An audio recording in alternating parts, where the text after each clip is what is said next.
तलाक तलाक दूंगी, पर मेरी भी एक शर्त है।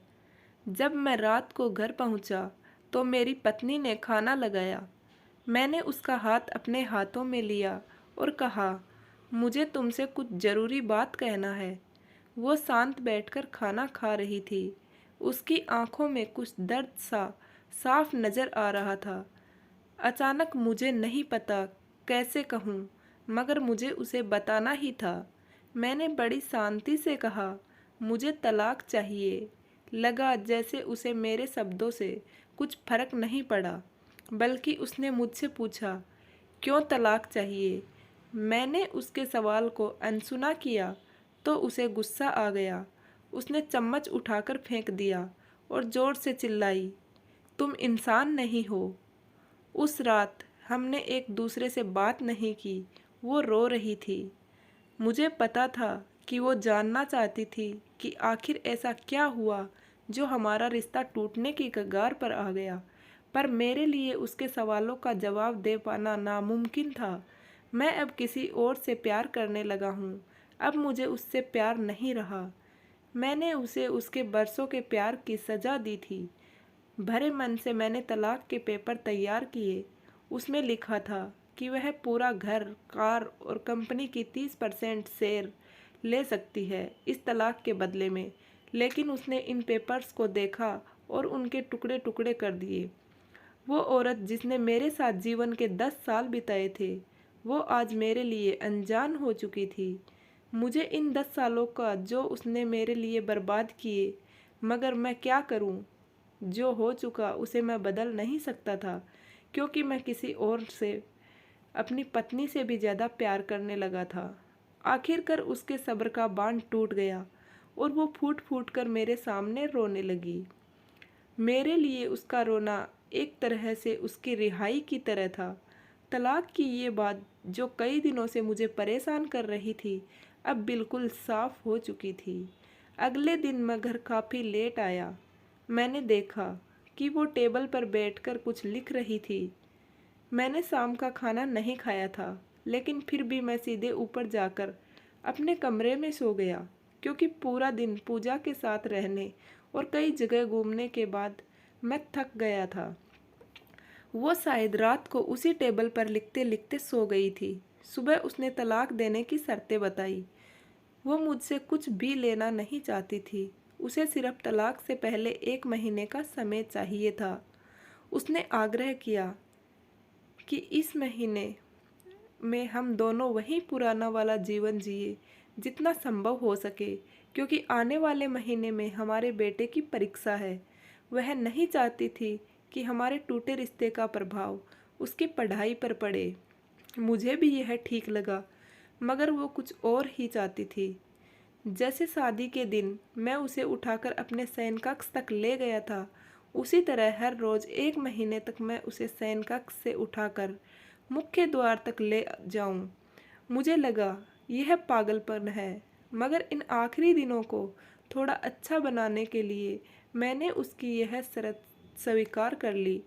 मैंने पूजा को अपनी पत्नी की सभी शर्तें बताई। वो हंसने लगी। उसे लगा मेरी पत्नी कितनी भी तरीके अपना ले, तलाक होना तो तय है। मेरी पत्नी और मैं किसी से भी इस दौरान नहीं मिले थे, लेकिन उस दिन जब मैं उसे पहली बार उठाकर गेट तक लेकर गया तो हम दोनों काफ़ी अजीब महसूस कर रहे थे। पीछे से हमारा बेटा भी खिलखिलाकर खुश हो रहा था। अगले दिन यह काम थोड़ा सामान्य और आसान हो गया। वह मेरे सीने से लगी थी और मैं उसकी खुशबू महसूस कर रहा था। ऐसा लगा जैसे कई दिनों बाद मुझे ये खुशबू मिल रही थी, या फिर कई दिनों से मैंने उसके होने को महसूस नहीं किया था। पहले जितनी उसमें वो कसाव नहीं था, और चेहरे पर कुछ हल्की झुर्रियाँ नज़र आ रही थी और बाल भी सफ़ेद होने लगे थे। ये वही औरत थी जिसने अपने जीवन के 10 साल मुझे समर्पित किए थे। चौथे दिन जब मैंने उसे उठाया तो वो पूरी रोमांच लौटने लगी थी। 5वें और छठे दिन वो पुराना प्यार फिर जागने लगा। मैंने पूजा को इस बारे में कुछ नहीं बताया था। अब उसे उठाना और आसान हो गया था। शायद हर रोज़ यह सब करने का मैं आदी हो गया था। एक दिन वह अपनी पसंद की साड़ी निकाल रही थी, लेकिन कुछ खास नहीं ढूंढ पाई। उसने सांस भरते हुए कहा कि उसके सारे कपड़े बड़े पड़ने लगे हैं। तब मुझे पता चला कि वह काफ़ी दुबली हो गई है और इसलिए मैं उसे आसानी से उठा पा रहा था। मेरे दिल को एक झटका सा लगा। उसने अपने दिल में काफ़ी सारा दर्द छुपा रखा था। पता नहीं कैसे मैं आगे बढ़ा और उसके सिर को छूकर देखा। अचानक हमारा बेटा आया और बोला कि पापा, ये तो मम्मा को उठाकर बाहर ले जाने का समय हो गया है।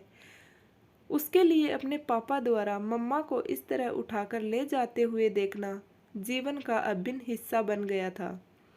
मेरी बीवी ने हमारे बच्चे को बुलाया और जोर से उसे गले लगा लिया। मैंने अपना चेहरा दूसरी तरफ कर लिया। मुझे लगा कहीं मैं अपना निर्णय न बदल लूं।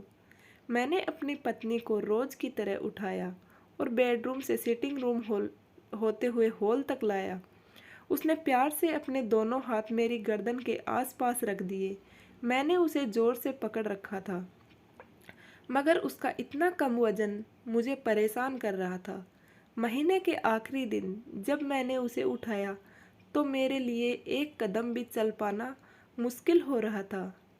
हमारा बेटा स्कूल जा चुका था। मैं अपनी कार से ऑफिस गया और कार से कूदकर बाहर आ गया, बिना कार को लॉक किए। मुझे डर था कि अब एक पल की भी देरी मेरा इरादा बदल देगी। मैं ऊपर गया। पूजा ने दरवाज़ा खोला और मैंने उससे कहा, सॉरी पूजा, अब मैं अपनी पत्नी से तलाक नहीं लेना चाहता। उसने मुझे देखा और मेरे सिर पर हाथ फेर कर कहा, तुम्हें बुखार तो नहीं है? मैंने उसका हाथ हटाया और कहा, सॉरी पूजा, अब मुझे अपनी पत्नी से तलाक नहीं चाहिए। हमारी शादीशुदा जिंदगी शायद हम दोनों के ध्यान न देने की वजह से बोरिंग हो गई थी, लेकिन इसका मतलब यह कतई नहीं कि हम एक दूसरे से प्यार नहीं करते। अब मुझे एहसास हुआ कि जिस दिन मैं उसे शादी करके अपने घर लाया था, उस दिन से जीवन के आखिरी दिन तक मुझे उसका साथ निभाना है। पूजा के होश उड़ गए। उसने मुझे एक जोरदार चांटा जड़ दिया मेरे मुंह पर। वह रोने लगी और दरवाज़ा अंदर से बंद कर लिया। मैं सीढ़ियों से नीचे उतरा और आकर अपनी कार में बैठ गया। आगे एक फूल वाले की दुकान पर रुका और अपनी प्यारी पत्नी के लिए एक सुंदर सा गुलदस्ता लिया। दुकानदार ने पूछा कि इस पर क्या लिखना है। मैंने मुस्कुराते हुए कहा कि मैं तुम्हें जीवन के आखिरी दिन तक यूं ही उठाता रहूँगा, मेरी अर्धांगिनी। उस शाम जब मैं घर आया, हाथों में गुलदस्ता लिए, मेरे चेहरे पर एक मुस्कान थी। मैं ऊपर अपने कमरे की तरफ भाग कर गया, लेकिन तब तक वह मुझे छोड़कर इस दुनिया से जा चुकी थी, हमेशा के लिए।